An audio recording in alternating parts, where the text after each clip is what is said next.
મહત્વના સમાચારો તરફ નજર કરીએ તો બોરસદ એપીએમસી ચૂંટણીમાં ભાજપનો સપાટો થયો છે। આઝાદી બાદ પ્રથમ વખત એપીએમસીમાં ભાજપને સત્તા છે।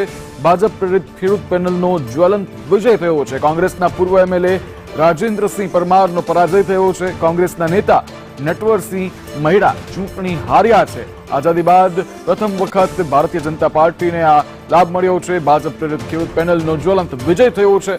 ત્યારે બોરસદ એપીએમસી ચૂંટણીમાં ભાજપનો સપાટો જોવા મળ્યો। કોંગ્રેસના પૂર્વ એમએલએ રાજેન્દ્રસિંહ પરમારનો પરાજય થયો છે।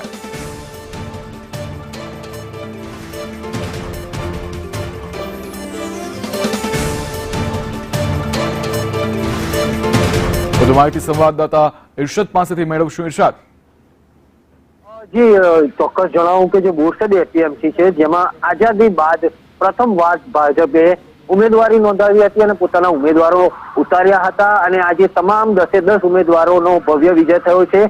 આ ચૂંટણીમાં કોના પૂર્વ ધારાસભ્ય રાજેન્દ્રસિંહ પરમાર અને જિલ્લા પંચાયતના જે વિરોધ પક્ષના નેતા નટવરસિંહ મહેડાની આ તમામ જે ખેડૂત પેનલના ઉમેદવારો હતા તમામે તમામ 10ની પ્રથમવાર વિજેતા થયા છે, જેને લઈને સમગ્ર વિસ્તારમાં ઉત્સાહનો માહોલ જોવા મળ્યો છે। જી ઇરશાદ, સમગ્ર માહિતી બદલ આભાર।